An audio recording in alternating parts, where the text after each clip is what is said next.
বয়স ৩৭-এর কোঠা ছুঁয়েছে বিশ্বসেরা অলরাউন্ডার সাকিব আল হাসানের। এবার তিনি খেলতে যাচ্ছেন রেকর্ড সর্বোচ্চ নবম বিশ্বকাপ। বয়স বিবেচনায় এটাই হতে পারে টি-20 বিশ্বকাপে সর্বোচ্চ ৪৭ উইকেট নেওয়া সাকিবের সম্ভাব্য শেষ বিশ্বকাপ। এছাড়া বাংলাদেশ দলে মিডল অর্ডারে দীর্ঘদিন ভরসা জুগিয়ে বিশ্বকাপ দিয়ে ক্যারিয়ারের ইতি টানতে যাচ্ছেন ৩৮ পেরোনো মাহমুদুল্লাহ। তাই নিজেদের শেষ বিশ্বকাপকে রাঙাতে চাইবেন এই দুই টাইগার ক্রিকেটার।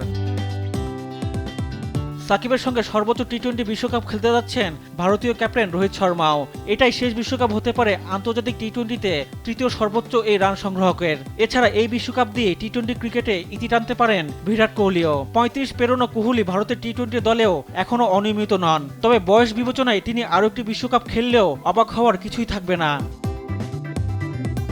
এবারে বিশ্বকাপ খেলে অবসরে যাওয়ার ঘোষণা আগেই দিয়ে রেখেছেন অজি ওপেনার ডেভিড ওয়ার্নার। তার মতোই বিশ্বকাপ শেষে প্যাড তুলে রাখবেন প্রোটিয়া ওপেনার কুইন্টন ডি ককো। বিশ্ব টি-20-র অন্যতম সেরা এই দুই ওপেনার নিজেদের শেষটা রাঙানোর অপেক্ষায়। এটাই শেষ বিশ্বকাপ হতে পারে দুই ইংলিশ ক্রিকেটার মঈন আলী ও আদিল রশিদের। এছাড়া শেষবারের মতো বিশ্বমঞ্চে নামবেন আফগান ক্রিকেটের উত্থানের সারথি অলরাউন্ডার মোহাম্মদ নবী। এর বাইরে এই বিশ্বকাপে শেষবারের মতো মাঠে নামবেন শ্রীলঙ্কার অ্যাঞ্জেলা ম্যাথিউস এবং ক্যারিবীয় অলরাউন্ডার আন্দ্রে রাসেল। এখন দেখার বিষয় বিদায়ের আগে নিজেদের শেষটা কতটা রাঙিয়ে যেতে পারেন এই রথী মহারথীরা। রিফাত আঞ্জুম, দেশ টিভি, স্পোর্টস ডেস্ক।